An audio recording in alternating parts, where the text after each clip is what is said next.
6월 7일 K-메인 뉴스 브리핑입니다. 의료사고 손해배상 대불금 제도라는 게 있죠. 의료분쟁 조정중재원이 일단 의료사고 피해자에게 손해배상금을 주고 나중에 해당 의료기관에 청구하는 제도인데요. 만약 이 의료기관이 대불금을 납부하지 않은 채 폐업했다면 완납할 때까지 다시 문을 열 수 없도록 하는 방안이 추진됩니다. 더불어민주당 윤호중 의원은 최근 이런 내용의 의료분쟁 조정법 개정안을 발의했는데요. 의료계는 과도한 권리 침해라면서 반발하고 나섰습니다. 대한의사협회는 대불금 제도 자체에 문제가 크다는 입장입니다.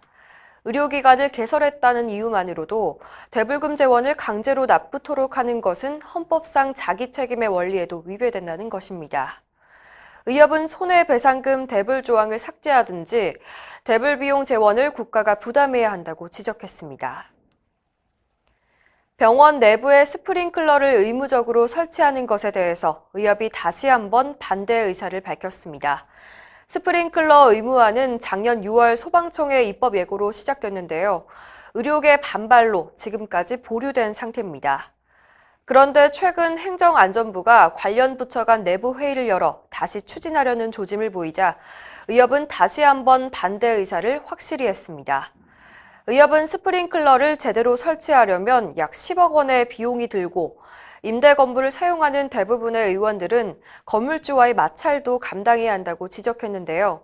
정부가 스프링클러 설치 비용과 설치 공사 동안 진료 손실 금액을 지원하지 않으면 받아들일 수 없다고 강조했습니다. 정부가 복제의약품의 이름을 제조사 이름과 약품의 성분명을 합치는 방식으로 통일하는 방안을 검토 중입니다. 이런 방식을 국제일반명 제도, 약어로 INN이라고 하는데요. 식품의약품안전처가 이에 대한 연구 용역 추진 계획을 밝힌 것입니다.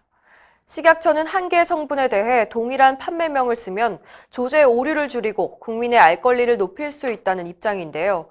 대한의사협회는 명백한 의약분업 파기라고 반발했습니다. 특히 성분명 처방 제도를 도입하기 위한 정부의 꼼수라고 지적하고 국민의 건강과 의약품 안전을 무시하는 처사라고 비판했습니다.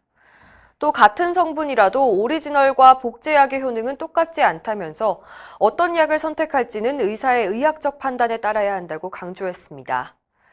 의협은 정부가 INN 제도를 도입하고 성분명 처방을 시행하려 한다면 의사의 처방권 수호를 위해 좌시하지 않겠다고 경고했습니다.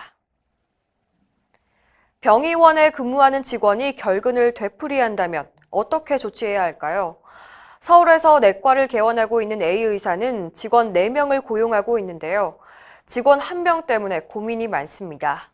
아이가 아프다는 이유로 갑자기 결근하는 일이 많아져서 다른 직원들의 불만이 크기 때문입니다. 이처럼 결근이 잦은 직원은 임금 삭감이나 해고도 가능합니다. 노무법인 노동과 인권의 송예진 노무사는 의협신문과의 인터뷰에서 직원의 결근에는 무노동, 무임금 원칙이 적용되며 임금 삭감도 가능하다고 밝혔습니다. 더욱이 무단 결근은 일정한 기준에 따라 해고 사유가 될 수가 있습니다. 3일 이상 무단 결근하면 해고가 가능하지만 근로자의 구체적인 상황을 고려해야 하는데요. 상시 근로자 수가 5명 미만이라면 사업장 관행에 따라서 해고를 결정할 수가 있습니다.